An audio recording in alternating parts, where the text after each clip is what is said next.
يلتحق اليوم الأحد قرابة 12 مليون تلميذ في الأطوار التعليمية الثلاث: الابتدائي، المتوسط، والثانوي، بمقاعد الدراسة لحساب السنة الدراسية 2024-2025، موزعين على قرابة 30 ألف مؤسسة تربوية عبر الجزائر.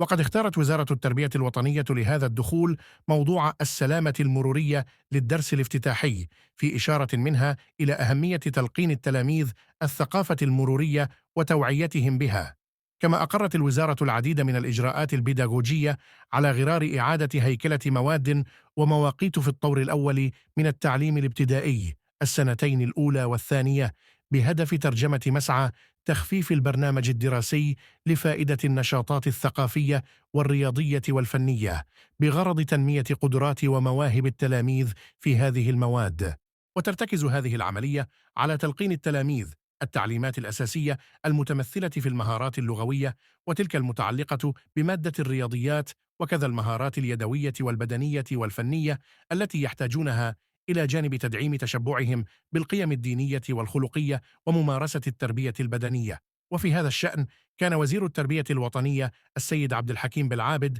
قد أكد أنه سيتم رفع الحجم الساعي المخصص للأنشطة الرياضية والفنية في الطور الأول من التعليم الابتدائي من 7 إلى 20%، وذلك بإضافة ساعة واحدة للتربية الرياضية ليصبح توقيتها ساعتين في الأسبوع، مع تثمين التربية الفنية بإضافة 45 دقيقة لمدة تدريس المادة لتصبح ساعة ونصف أسبوعيا، إلى جانب تعزيز تعلم الرياضيات بإضافة 30 دقيقة أسبوعيا تخصص للألعاب الرياضياتية.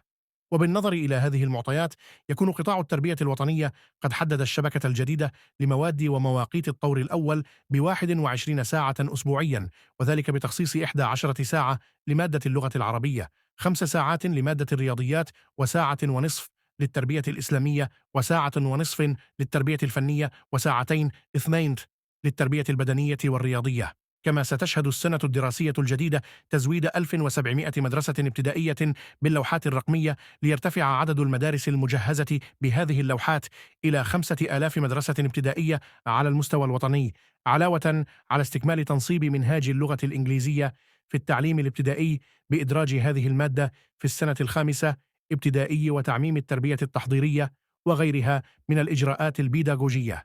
وسيتواصل بمناسبة هذا الموسم أيضا تعزيز توجه الدولة من أجل ترقية شعبة الرياضيات والتقني الرياضي وتشجيع الالتحاق بهما، مع مراعاة ملمح التلاميذ الموجهين إلى هاتين الشعبتين. كما يتميز الدخول المدرسي لموسم 2024 إلى 2025 بتوسيع تدريس اللغة الأمازيغية وتوسيع فتح أقسام التربية التحضيرية، تجسيدا وتعزيزا لمبدأ تكافؤ الفرص والمساواة بين مختلف مناطق الوطن. وبشأن الهياكل الجديدة، سيتم خلال هذه السنة استلام 654 مؤسسة تربوية عبر الوطن، منها 354 مدرسة ابتدائية جديدة، و262 متوسطة، و88 ثانوية، إلى جانب استلام 459 مطعما مدرسيا في مختلف ربوع الوطن. وبخصوص الكتاب المدرسي، فقد أمرت الوزارة بتفعيل بيع الكتب المدرسية عبر المنصة الخاصة بالديوان الوطني للمطبوعات المدرسية، واتخاذ كل الترتيبات لضمان وصوله إلى المؤسسات التعليمية. ومن بين الإجراءات الأخرى التي اتخذتها الوزارة توظيف تكنولوجيات الإعلام والاتصال واعتماد الرقمنة في جميع العمليات المتعلقة بتمدرس التلاميذ، وكذا بالنسبة للتكوين والتوظيف في القطاع. وفي الشق الاجتماعي، حرصت الوزارة على تجسيد عمليات التضامن المدرسي لفائدة العائلات المعوزة من خلال توزيع المساعدات المدرسية بالتنسيق مع الجماعات المحلية وقطاع التضامن الوطني وجمعيات أولياء التلاميذ، إلى جانب ضمان التكفل البيداغوجي بالتلاميذ ذوي الاحتياجات الخاصة، والتكفل بالتلاميذ المرضى الذين يزاولون العلاج بالمستشفيات ومراكز العلاج لمدة طويلة، وهذا بالتنسيق مع قطاع الصحة.